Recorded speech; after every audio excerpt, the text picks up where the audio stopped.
Good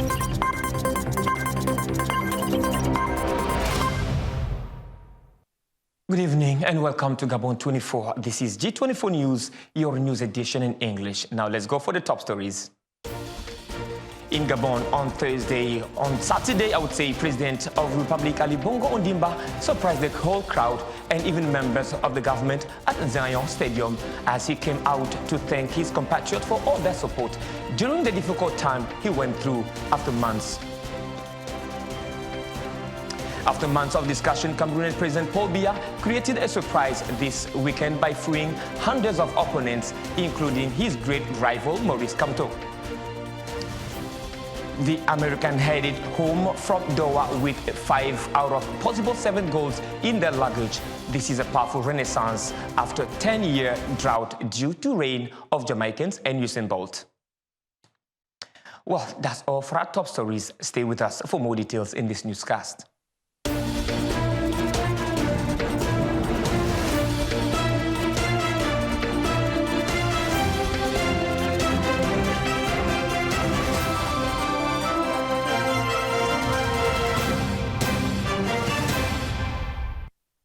Now let's open this newscast with politics as thousands of registered voters cast their ballots at polling centers for the parliamentary elections in Tunisia on Sunday. This report is from Yan Akenenge.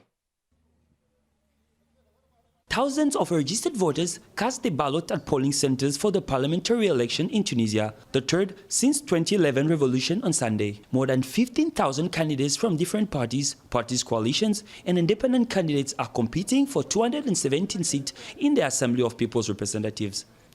A total of 13,415 polling stations nationwide opened at 8 a.m. Thousands of registered voters entered a voting center in the suburbs of the capital city, Tunis, where the turnout reached over 45% in the last presidential election. Hamed Hamadou, head of the polling station, said the voting began under stable conditions. At least 3 million registered voters boycotted the first round of the presidential elections. Tunisian voters have condemned the behavior of a majority of social network users who criticize political parties behind their screens without heading to polling stations. According to Tunisian constitution, the party that secures more than 109 out of 270 seats in the parliament has the right to appoint a prime minister and form a government. Under current proportional representation principles for the election, it's almost impossible for any party in Tunisia to get enough seats to form a cabinet. The law enforcement units were deployed in various offices of the electoral body and around to ensure that the poll would proceed smoothly and secure the promises. Now let's head to Cameroon. After months of discussions, Cameroonian President Paul Biya created a surprise this weekend by freeing hundreds of opponents, including his great rival Maurice Kamto. We have more details in this report. At first, this call to dialogue by Paul Biya sounded like a masquerade for some, like a sketch for others. For the President of the Republic of Cameroon, peace, security and well-being of the people are the key words for this appeal in order to bring stability once for all in the 2 English-speaking regions of the Northwest. In terms of recommendations, we can quote the granting of special statute to the said regions, the abolition of the status for delegates to appoint government provided for under special regime applicable to certain agglomerations. The guardianship of the state will substantially reduced. On the issue of transferring resources to local authorities, the Commission proposes a range of 10 to 15% to government revenues. Another recommendation is a need for a roadmap, a chronogram, and a monitoring body to the implementation of these recommendations. It is very likely that at the end of this dialogue, calm and serenity will return in both regions. Now in Gabon, President Ali Bongo Ondimba created a surprise as he appeared at a political rally, obviously healthy and ready to move on. Yan Akenege will tell us more as we watch this report. As the President of the Republic, Ali Bongo Ondimba, accompanied by his wife, took place in the official tribune, one could hear the national anthem of the country taken in chorus by thousands of Gabonese. Many ministers and officials expected him as he was coming upstage. The first words of the President were in honor of God Almighty. We must thank God. And I want to thank you, all of you, for the support in these difficult times. Surtout dans les moments difficiles. The moment was intense, some will say moving, as the president, who is more than ever in shape since his stroke, even sketched some dance moves. Ali Bongo Ondimba said that he's here and will always be there.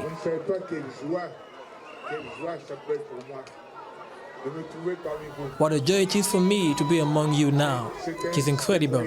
I have dreamed of this day for quite some time, and it finally happened.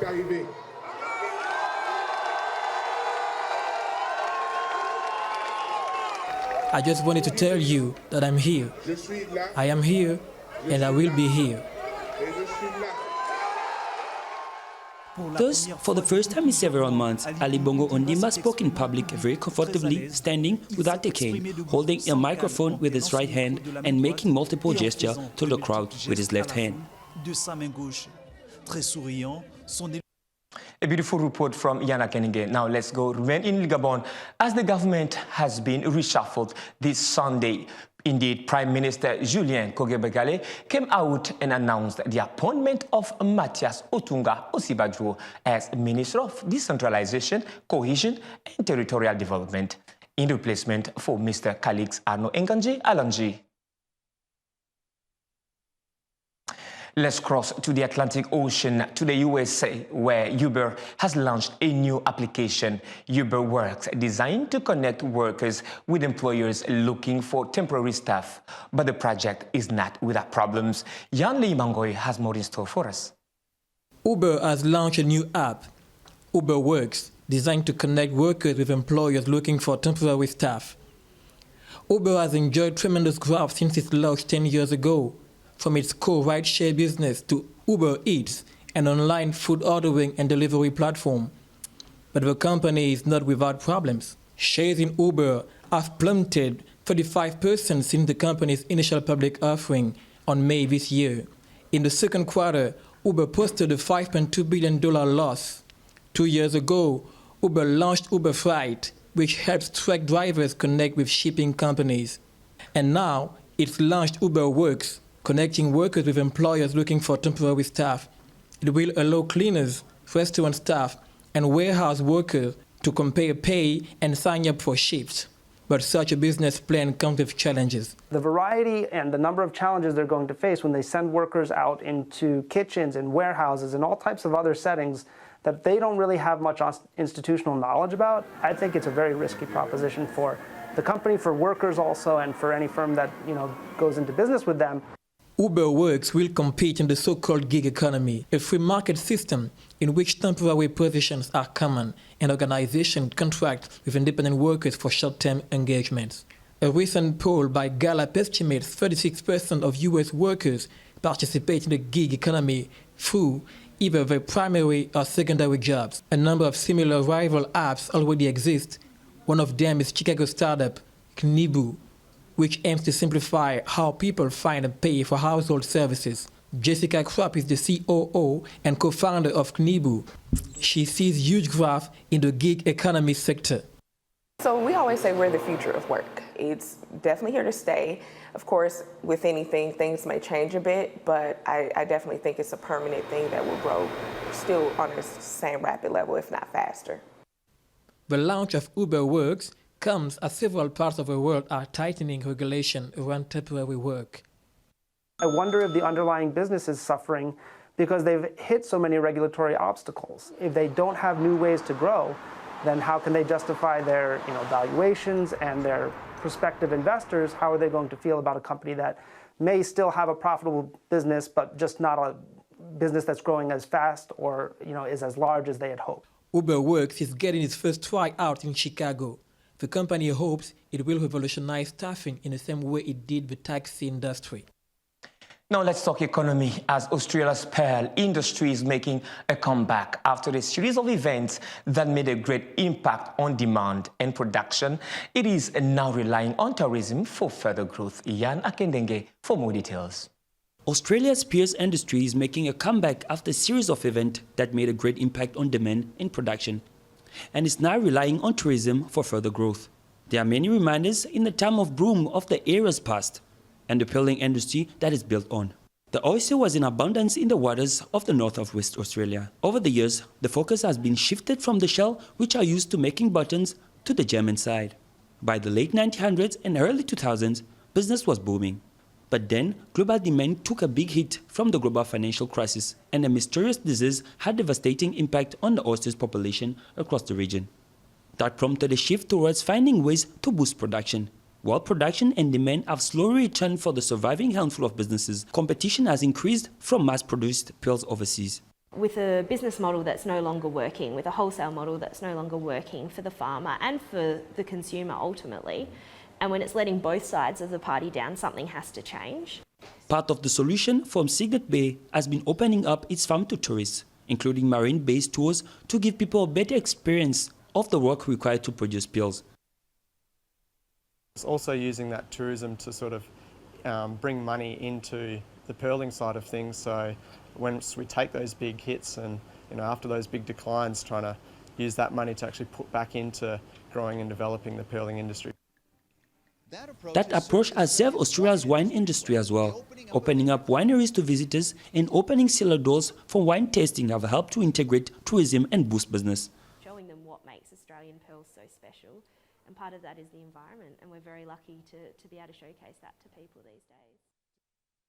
Well, in culture, this time we are back to Gabon. The second edition of the show, Just Believe It, took place on Saturday at the Gabonese French Institute in Libreville. Yann Leimangoy has more details for us in this report. Songs, theatrical plays, and dance choreography punctuated the show called Just Believe It, held at the Orphans Place on Saturday at the French Institute of Libreville. This show is an initiative of the Association des Mosimori, which works for its vulnerable beings that are the orphans. The Mosimori, a term composed of ethnic origin Gissi and Omiene, which means in French 1 + 1, is part of the inspiration of the orphans who constitute the masterpieces of the show.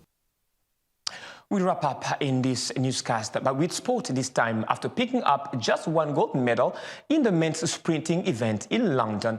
2 years ago, the Americans headed home with 5 out of a possible 7 golds in their luggage. Yann Leimangoy will tell us more as the details comes to you. After picking up just one gold medal in the men's sprinting events in London 2 years ago, the Americans headed home with 5 out of a possible 7 golds in their luggage. It was the largest tally since the 6 gold won by the US at the 2007 championships in Osaka, a year before the dawn of Bolt's decade of dominance at the Beijing Olympics. Doha confirmed the emergence of a new generation of US sprinters who will head to the Olympics in Tokyo next year as the men to beat.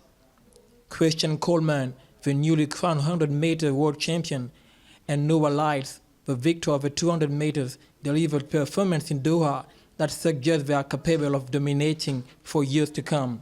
Coleman, who narrowly avoided being banned from the championship after missing 3 drug tests in the year, became the 6th fastest man in history with a 100-meter win in 9.76 seconds. Both Coleman, 23, and Lyles, 22, have youth on their side and are prepared to take their rivalry to a heightened level next season. Well, we've come to the end of our newscast today, but before we go, let's take a look back to our top stories. In Gabon on Thursday, President of the Republic Ali Bongo Ondimba surprised the whole crowd and even members of the government at Zengayon Stadium as he came out to thank his compatriots for all their support during the difficult time he went through. After months of discussion, Cameroonian President Paul Biya created a surprise this weekend by freeing hundreds of opponents, including his great rival Maurice Kamto. The Americans headed home from Doha with 5 out of a possible 7 gold medals in their luggage. This is a powerful renaissance after a 10-year drought due to the reign of Jamaican and Usain Bolt. Well, that's all for our newscast of the day, but you can still follow us on our website and social networks right now displaying on your screen. Stay tuned for Gabon 24 as information continues.